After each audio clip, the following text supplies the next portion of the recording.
Let us start. 1, 2, 3, 4, 5. Being aggrieved by the said award of the Labour Court, the first respondent herein preferred a writ petition before a learned single judge of the Guwahati High Court, who after hearing the parties came to the conclusion that the finding of the Labour Court that there was extortion of documents by the workmen concerned was contrary to the charge sheet which did not contain such an allegation. It came to the conclusion that allegation of extortion was an afterthought. It also accepted the defense of the workmen that they entered the state only to obtain treatment of the injured workman who was assaulted by the manager of the state. It also held that the Labour Court did not apply its mind to the vital facts and circumstances of the case was alleged by the learned counsel for the workmen who appeared in the said writ petition. On that basis, the learned single judge came to the conclusion that the Labour Court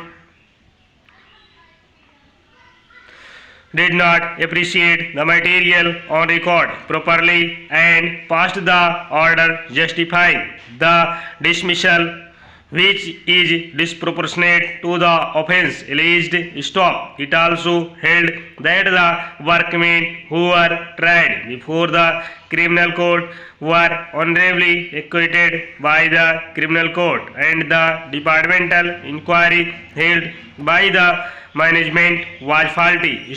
On the said basis, it set aside the award and directed the management to reinstate that surviving workmen who have not attained the age of superannuation, with compensation of rupees 15,000 to each of them in lieu of back wages, and to pay compensation of rupees 30,000 to each of the workers who have superannuated during the pendency of the proceedings, and to fix lump sum compensation in consultation with the petitioner, which shall be paid to the actual heir of the workmen who expired without getting any benefit. It directed the management to pay the said compensation within 6 weeks from the receipt of its judgment. Parachange. Shri K.R. Chaudhary, learned senior counsel, addressing arguments on behalf of the appellant, contended that the Labour Court, having permitted the parties to adduce evidence in justification or otherwise of the finding of the domestic tribunal, and having recorded evidence in this regard, justly came to the conclusion that the management has established its case of misconduct against the workmen.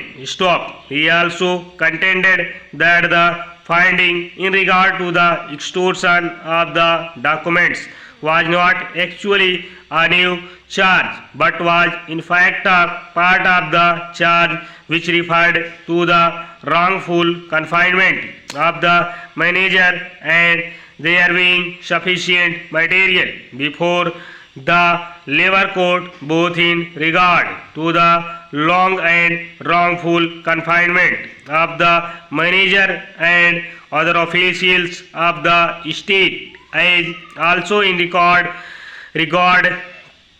to the forceful extortion of a document